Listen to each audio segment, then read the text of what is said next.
Soybean আলু পেঁপে দিয়ে সাধারণভাবে একটা নিরামিষ রেসিপি করেছি। আলু পেঁপেটি ভালো করে কেটে জলের মধ্যে নুন দিয়ে ভিজিয়ে রেখেছি, ওগুলা পরে দিয়ে সিদ্ধ করে সয়াবিনটিও একটু সিদ্ধ করে নিয়েছি। কড়াইতে তেল দিয়ে হলুদ নুন মেখে আলু পেঁপেটি ভাজা করে নিয়েছি। এবার সয়াবিনটাও ভাজা করে নিয়েছি।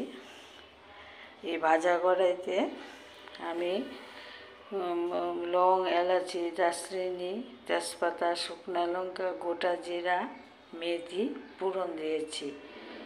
ফোড়নটা ভালো করে ভাজা ভাজা হয়ে গেছে পরে আমরা জিরার গুঁড়ো, ধনের গুঁড়ো, আদা বাটা, পেঁয়াজ তো প্রশ্নই ওঠে না, নিরামিষ, রসুনও দেইনি। জল দিয়ে ভালো করে কষে সবজিগুলা ঢেলে দিলাম, দিয়ে আবার সবজিটি ফোড়নের সঙ্গে ভালো করে মিশিয়ে নিয়ে আমি গরম জল সিদ্ধ করে রেখেছি, গরম জলটা দিয়ে দিলাম। দিয়ে জলের সঙ্গে সবজিটি ভালো করে মিশিয়ে ঢাকনা দিয়ে দিয়েছি।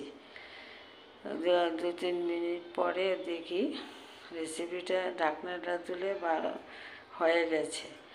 এরপরে আমি একটু ঘি 1 চামচ, নিরামিষ তো, ঘি 1 চামচ, ঘি 1 চামচ, চিনি আর কসুরি মেথি দিয়ে গরম মশলা গ্রেটারের সাহায্যে আমি গুঁড়ো করে রেখেছি, ওগুলা দিয়ে ভালো করে মিশিয়ে একটু চামচ দিয়ে মুখে দিয়েছি। দারুণ হয়েছে।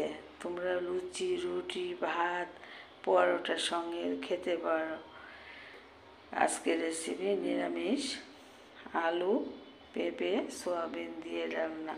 তোমরা আমার পাশে সবসময় আছো, থাকবে। ইউটিউবে থেকে যারা দেখো তাদেরকে সাবস্ক্রাইব করে দেবে, আমাকে শেয়ার করে তোমাদের সঙ্গে এগিয়ে নিয়ে যাবে। লাইক কমেন্ট করে আমাকে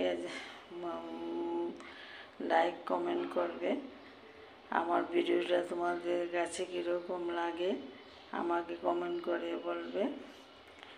আমাকে তোমরা যেভাবে ভালোবাসা দাও, আমি কিছুতেই কি বলবো, আমি তোমাদেরকে বলার মতন পাচ্ছি না।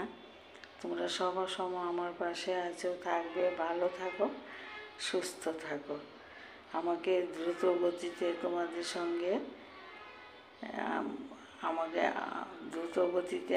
তোমাদের সঙ্গে তোমাদের পাশে আমাকে রাখবে। এটি একটা তোমাদের কাছে ফেসবুক, ইউটিউব একটা অনুরোধ। আমি অনেক কিছু জানি না, পারিও না করতে।